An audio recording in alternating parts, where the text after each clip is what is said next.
Capture the spirit of the holidays like never before with Rockbrook Camera, Nebraska and Western Iowa's premier camera store since 1975. Rockbrook Camera has the latest cameras and lenses, so you can preserve precious memories and learn new photography skills that will last a lifetime.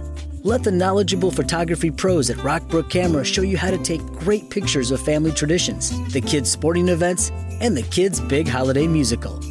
Rockbrook Camera is always ready to help with amazing customer support. Join one of their photo classes to learn the best tips and order a beautiful, custom-made gift from their photo lab. Capture the beauty and majesty of winter's snowy landscapes. Be prepared for holiday gatherings and be ready to capture all the family fun. Visit Rockbrook Camera today, 1 block south of 168th and West Center in Omaha, 70th and Pioneers in Lincoln, or online at rockbrookcamera.com. Rockbrook Camera. Great photography begins here. How are you? Doing great. So, you're about ready to get on the road again. How does that feel?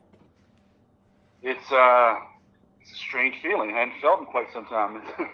It actually feels great. When was the last time you were out on the road?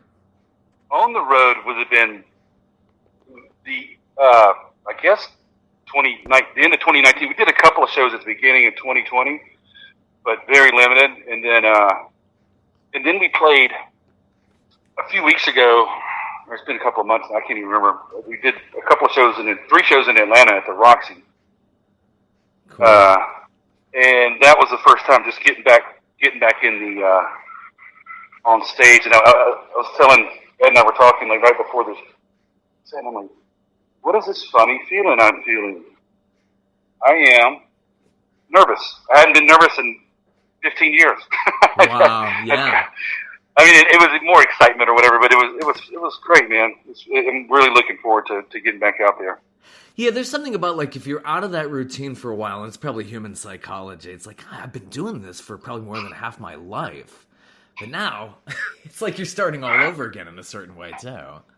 Oh, totally. Yeah, I'm sure it's like the old cliches, like riding a bike or whatever.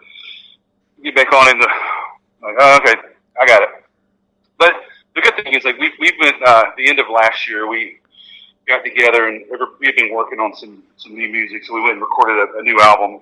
We've gotten together and we're creative and we were playing and maintaining the chemistry in the band is important. So it isn't like we haven't seen each other or played together in a year. So that helps the camaraderie and the chemistry keep it flowing. How did you guys do it through this pandemic and say, look, we got to get out of bed, we got to keep playing, we got to create new stuff? Where do you think you guys got the energy to do that? I don't know. I mean, it's what we do anyway. Like for me, and I think all the other guys as well. It's like it's just what we do. Like when they'll ask you, "Do you have a hobby? What do you do when you're not playing music?" I mean, not a whole lot. I mean, I just do normal stuff. I watch movies or read a book or whatever. But it's like I play my guitar. That's what I love to do.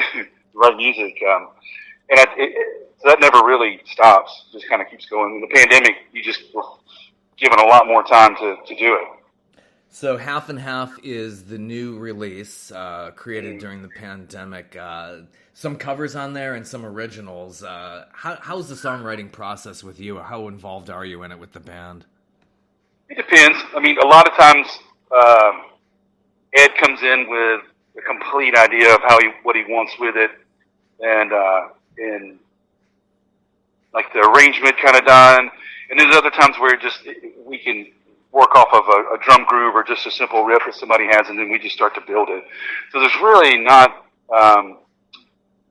any one way. It's just you just start reaching and trying to grab an idea that you feel good about or something that inspires you. Or Ed's got some words that he wants to, write about, talk about, something you got to express. So I wish there was a one simple answer to that, but it really isn't. It just kind of happens. So, and as far as the half and half thing, we've been playing REM's The One I Love on the road for the past couple of years, and loved him. They're one of our heroes growing up, and same with Neil Young. And we did his song Opera Star, and Ed had been looking for the vinyl of that record for years, and I think we were in Spokane, Washington. We went to this record shop, and he was there. We had a vinyl in the back of the bus, a record player, and we played it, and that song just kind of stuck out. We're like, dude, let's jam this thing. And it was just more fun for us, really. We just got in the studio and cranked out both of them, and in a day, and just enjoyed having fun with them. Yeah, one I love is an REM cover, and it's just the way that your arrangement is really nice and bass heavy. How did that come about as far as like getting that arranged and doing it your Collective Soul way? Yeah, cool. Because when we were playing it live, we did it more like the REM version, like the guitar bowl, da da da da, and so not as like slowed down on the bass heavy. And we were in the studio, and we were going to do it that way, and then I think it was Will that was like just playing along with it and just kind of went into like a slower vibey thing, and we were like, oh, that's cool. And that's kind of how it works. It's like almost like happy accidents. It wasn't even an accident, but just like kind of hanging out, vibing it, and then it turned into that. It's kind of feeling the moment out. Nice. And the Opera Star, how did that come about? What made you want to cover that, the Neil Young cover? Oh yeah, so when Ed's been wanting that record on vinyl for years, and it's really rare. It's hard to find. And that's why I was just saying we were in Spokane, Washington. I think it was Spokane, Washington. And we were in this record shop, and he found it. And we keep a vinyl player in the back of the bus. And we were just back there listening to it. And it just, the song has so much energy. I love it so much. The lyrics are so great.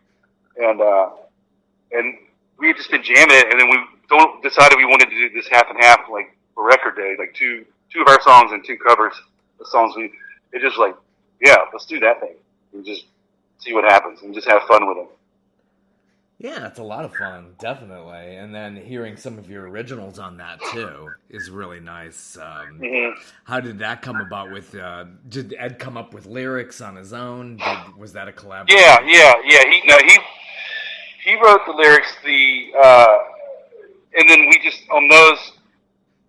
One of them he had, like I said, sometimes he comes in with it's all done, and then the second one, it was more of a band thing. We just kind of like worked through that, arranged it, changed up some chord progressions here and there, and so that was more of a band effort. The other one was Ed had written the whole thing. Yeah, what a great thing. Now, where did you record during all of this? Are you down there in Stockbridge is outside of Atlanta, south of Atlanta. Have you been recording in town, or did you do this in pieces, parts, and have it all come together? No, we did it. We recorded this in our friend's studio in Atlanta called Madison Studio. And yeah, we did it all. There's a great studio there. Sure. Yeah. So I live in California, so I'm making the trek back on those ventures, back and forth. Yeah, and coming back on the tour, you were opening up right here near Atlanta in Alpharetta, so it must feel really good to come back home, and I'm sure having the hometown crowd must feel really good when you first get back out there. Oh, it feels great. I love it. Yeah. It's a little bit of a double-edged sword. You come home and you get pulled in so many different directions, and you got so little time. But I love playing the shows at home. As far as like getting ready for the tour, how does the rehearsal process work? We just get together a few days before. We work through the set list, what songs we want to play, what haven't we played in a while.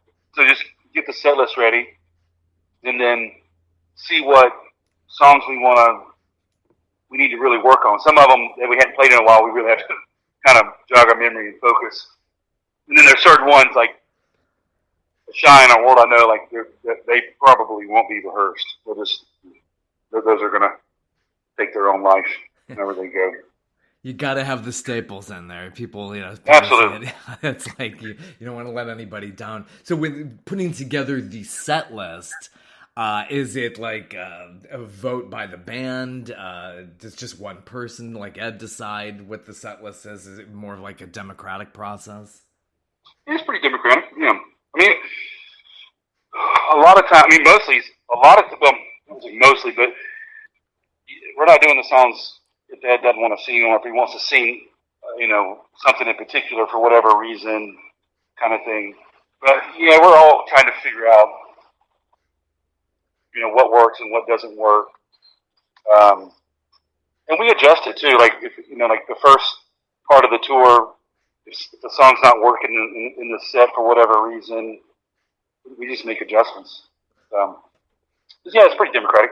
But I mean, he it's like any singer. They're gonna make sure they know the ones they want and definitely don't want to play.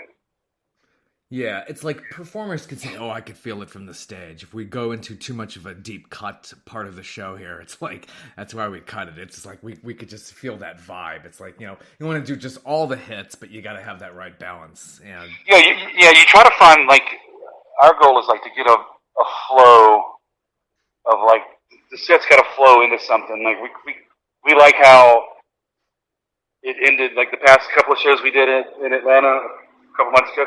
Like that felt good how it ended. So we'll continue to work on that maybe. But yeah, you're trying to find this flow to where you don't lose people, and we're having fun too. And it's intimate at times, and sometimes just you got the songs that are just up tempo and doing their thing.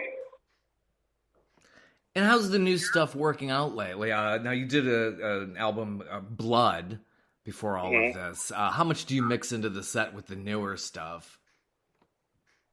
Yeah, so we'll definitely do several of those songs, but we also run into the problem of because of we were planning on releasing a record last year that we had already recorded, and that didn't happen because of the pandemic. So then we went and recorded another record. So we have two records that are unreleased that we're super excited about.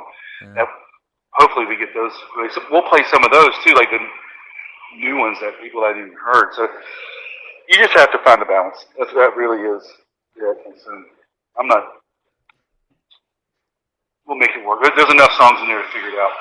Yeah, it's really great that you're still creating because there's so many of these acts that, like, basically they become nostalgia, which isn't bad. I mean, everybody wants to have their memories jogged and feel good. But it's really amazing that you are all continuing to create new, original material. And yeah, well, with us, you'll get some of the nostalgia stuff for sure. Like, we're going to play the songs that people know, but there's also a part of self-fulfillment that we need to do too, of like you're saying, like still creating. We're still, we got more in the tank. We want to, get out there. So it's just, like I said, it's just finding that balance. Yeah.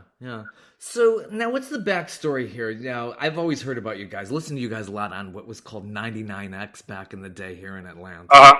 Yeah. You're very familiar with it. They broke you here in this market.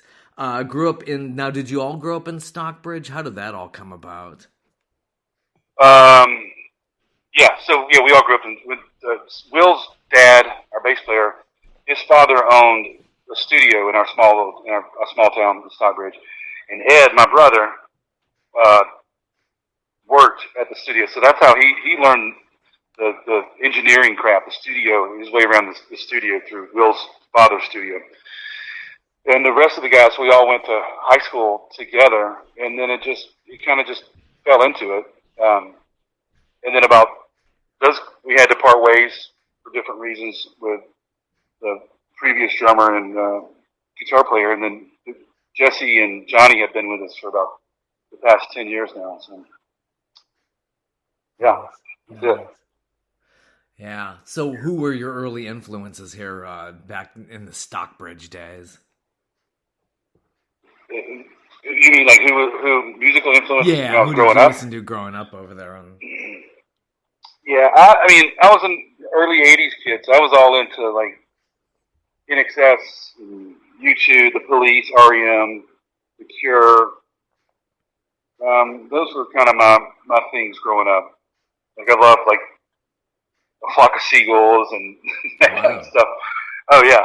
And as I got older, it just my taste developed, expanded. I would say, I guess, right, and started playing more music, and I learned I learned of the Beatles, and and learned how to appreciate that, and help learn how to write songs through listening to music like that. So, yeah, but that really was it. Early '80s, kind of new wavy type stuff. Psychedelic Furs was a big one for me. Yeah, and it's really fascinating because you ended up basically breaking in the grunge era after in the wake of Pearl Jam, Nirvana, and you were part of that whole 99X lineup. And did you ever see that music? I mean, you couldn't have predicted it going that way. It's just the big hair bands were kind of dying out in the early 90s, and then you guys became part of that whole... They didn't die out. Kurt killed them, I think is what happened. Yeah, basically, right. Exactly. Yeah. Yeah, I don't know. We didn't really musically kind of fit into that stuff. I mean, Shine had a tuned down guitar riff or whatever, but for the most part, that wasn't what we did. We were just we were guitar riff driven with a melodic top. And I don't know. We just kind of did what we did. I never felt like we fit into the grunge stuff at all, but we got lumped in there, and then it would be grunge light or somebody would, their critics or labels or whatever are always trying to come up with some sort of genre or marketing thing to fit you into. But I don't know. We just kind of, and still do, we just do what we feel good about and try to be authentic with our music. This is awesome. It's really cool. And, I listened to both the album Blood and the EP Half and Half. I really like that song Back Again with the drums. That's really got a major energy to it. I think that would be just excellent in a set. Yeah, that would be fun to play. That's the one that we kind of did as a band together. So, I like it too. I love that vibe. Yeah, it has a good haunting rhythm to it. Mm-hmm. Really, really enjoyed that. Do you have any pre-show rituals when you're about ready to take the stage? Is there something that you do backstage that psychs you up and gets you ready for the crowd? It sounds a little cheesy, but I mean, if we try to get together and get a few laughs in, somebody's gonna be silly and get a joke just to loosen the vibe, the tension. If there is any, if there's anything going on in our day, it's just somebody just do some stupid shit and we get a laugh out and just it just loosens the vibe. It really is just hanging. We kind of clear the room and it's just the five of us in there and get a laugh or two, maybe have a drink, just get the blood flowing and get excited and walk on stage and do it. Excellent. So this tour, how many dates do you have set so far? Now we're in early June as we record this, hitting Alpharetta in mid-June. I'm not going to lie to you, buddy. Our schedule has changed so much through the pandemic, and it's I'll look at our calendar, and it's these shows, instead of canceling these shows, we've continued to try to reschedule them, not knowing when any of this stuff was going to be lifted and people could get back in venues and different areas and states were doing different things. So I don't really know. I'm still kind of waiting to see what we're doing. But I'm just thankful that it feels like things are getting back to normal and we're going to be busy. So that's what I'm hoping for. But I'm honestly not sure how many dates it's looking like right now. Yeah, that's hard to predict. It's I'll leave that up to the tour managing people and all that. Yeah, exactly. I don't deal with the tickets. I don't deal with what's going on in the venue. I just show up. It's funny. I remember last year when all this stuff started breaking out and it was going crazy. And they did the first wave of shutdowns or whatever. And I was talking to our manager, and he's like, "We'll should know in a couple of weeks. It looks like we might be able to get this thing going again, but we're just going to have to see." And I'm like, "Okay, that's cool." And in my head, I'm like, "I don't know if that's going to happen, or not. I don't think so, but I'm going to hope." And then it just went on and on and on. Sweet. Oh my gosh! And for everybody. That's really, really cool. Cool. So, and you're with Styx this summer. What's that like doing that double billing? How does that feel? Do you see much of the other band, or is it are you guys pretty much all separate and you just deal with your thing? and they deal with Well, that. I think it depends on when we do this type of stuff. It depends on the band. We know those guys in Styx. We've known them for a long while. We've played shows. They're great dudes. So with them, it'd be a little more camaraderie. Like they're buddies. And then there's some bands that might, they just kind of stay to themselves. So whatever it may be, I don't, But this with those guys, it'd be hang out a little bit. That's really cool. We already. Do you guys join each other's sets, or is it just totally separate? Yeah, we've actually talked about it. We want to figure something out to where maybe Ed hops on stage with them, or Tommy comes out and jams with us on something. Like Ed sang on one of Tommy's records in the past, his solo records, and Tommy sang on he did backups on one of the songs off of Blood. So we've always, even besides that, we've just been big admirers and fans of them. But now we've been friends with them for quite a while. Very cool. Well, thank you so much for your time. This has been fantastic. Collective Soul going out on the road with Styx summer 2021 and well beyond, I'm sure. And a lot more material to come out from Collective Soul. That's really cool, too. Yeah. So look forward to all that. Do you plan on any more solo records? You've done a solo here or there. Yeah, I have. Well, it's not. I have a writing partner. I have a studio in LA a production partner, and we get together.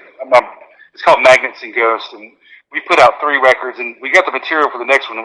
We just have to get together and record it. So I plan on doing that at some point in the near future, in and out of touring. So hopefully by the end of the year we'll have it. Well, I live in San Diego now, but cool. I lived in LA for like 5 years, and then I've been in San Diego for 3 or 4 years now. Yeah. Love. But I live. I mean, I'm back and forth in LA because my studio's there, so it's a quick little jaunt up there. Yeah. San Diego, I love. That's where I met AJ Croce and had been following him, and he was on my podcast as well. Okay. They had a bar called Croce's in the Gas Lamp District, which was really nice. His mom ran. Very cool. Very cool. Up there. Yeah. It's so nice. I really do. When I first moved here, my head was like, God, this place is like so chill and it's so amazing. But I feel like I'm either on vacation or I've retired, and I haven't done either one of them. It just made me restless. So it took me a second to like adjust to because even living in LA, I lived in Venice when I was in LA. It's just there's a more intense thing happening there. And down here, especially as a musician, down here it's just a little more, it's settled in. It's kind of a little bit off the beaten path, but I love it here. It is. It's gorgeous. It's gorgeous. Well, you got some really cool dates on this tour. I love St. Augustine.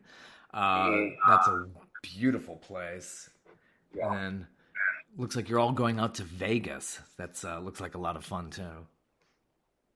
That'll be fun. Might be too much fun. Always be careful in Vegas. Well, exactly. Thank you so much for your time. This has been lovely. Cool. Well, thanks, Robert. I appreciate it, buddy. Take care. Have a good one. All right. Okay. Bye. Bye. Getting caught in the wrong shoes can interrupt your plans for the day. Like when that 10% chance of rain ends up looking more like 100%. When the transition to fall and winter feels more like experiencing every season on the same day, there's the Allbirds Mizzle collection. These shoes were made for misty morning walks, surprise snow days, and anything a trip to the dog park might bring. The whole collection brings together water-repellent technology and classic style, so you can stay warm, dry, and comfy during your everyday adventures. Cross off errands with the splash protection on the Wool Runner Mizzle. Dash through cold and wet weather with all-condition traction and reflective details on the Wool Dasher Mizzle. Or upgrade to next-level protection with the Mudguard on the Wool Runner-Up Mizzle Plus. Go to allbirds.com and use code FRESHSOCKS for a free pair of socks with your purchase. ALLBIRDS.com, code FRESHSOCKS.